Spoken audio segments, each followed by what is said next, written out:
One of my subscribers asked me this week if there's any way you can predict fidelity. Like, are there measures or markers that when you're dating, you find somebody that probably, most likely, will never cheat? And the sad truth is, no, there aren't. There aren't guarantees with this.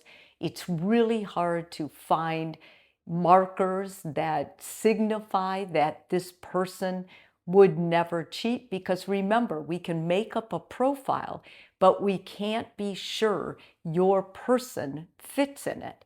And this makes all kinds of problems because people give mixed messages and people are fickle, and you never know the integrity of someone when they're away from you until you've seen that acted out. Some people are incredible and they're integritous and they do the right thing whether you're there or not, and others not so much. And even those that aren't so much, what they do may not be a full-blown affair, but it might be a form of cheating. So I do want to tell you, there are traits within a person that I personally look for that can predict fidelity over time. And I want to give you those traits because if you see these in your partner, it's more likely they would never cheat. And I guess you would have to see them consistently, and that would mean you'd have to be with this person at least 6 to 8 months. The first one is integrity when it's inconvenient. This is a big one. You're looking for someone who tells the truth even when it costs them, doesn't bend easily to avoid discomfort, and owns their mistakes quickly instead of hiding them. Watch how they handle small truths.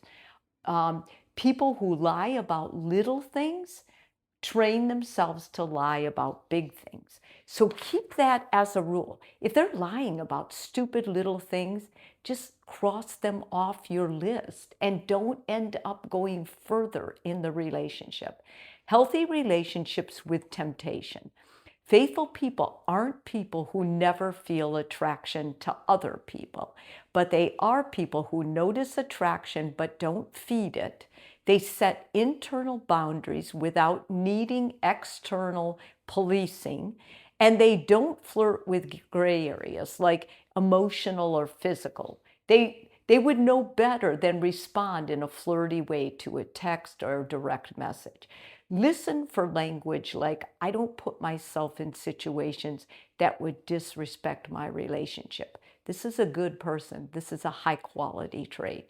Number 3 is accountability, not defensiveness. When something goes wrong, do they get curious about your feelings or immediately justify, minimize, or turn it back on you?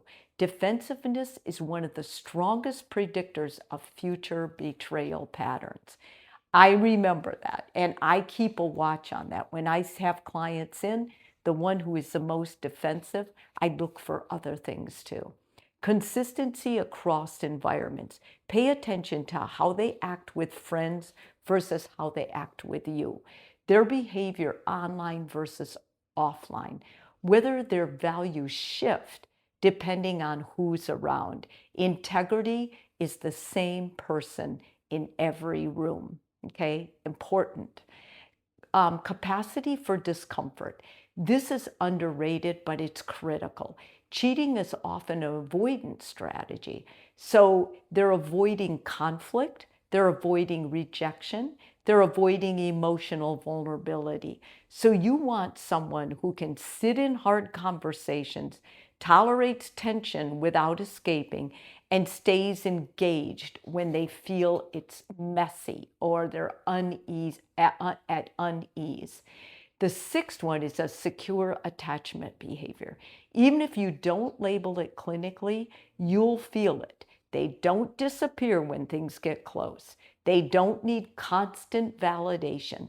They can both give and receive reassurance. People who rely heavily on outside validation are more vulnerable to attention-based infidelity. The 7th one is a transparent lifestyle. without being forced. This isn't about surveillance, it's about openness. And the healthy signs are you naturally know what their day looks like. They don't guard their phone like a vault. They're not crazy if you see their phone. They volunteer information, not just to close when asked. So the transparency should feel easy. It should feel natural, not extracted, not like they're making a big deal out of it. Values align around loyalty. Don't assume, ask directly these. What does cheating mean to you? Where do you think emotional lines get crossed? You're looking for clarity, not vague answers, and not something like it's complicated. That's a vague answer. Follow through. Do they do what they say they'll do? Broken promises in small areas predict broken promises in big ones. And lastly, repair skills. Every great partner messes up. But what matters is, do they repair quickly? Do they take responsibility without needing you to prove the hurt? This is so important because a lot of people cannot say, I am sorry I hurt you. It is my fault. It was my responsibility. Strong repair skills actually protect the relationship from drifting into disconnection, which is where vulnerability betrays the growth. The deeper truth, this matters most. Fidelity isn't just about other people. It's about, can this person stay emotionally engaged with me when it would be easier not to? And that's the crux of what you're looking for in a partner. If this video is helpful for you, please subscribe. And if you're already a subscriber, thank you so much.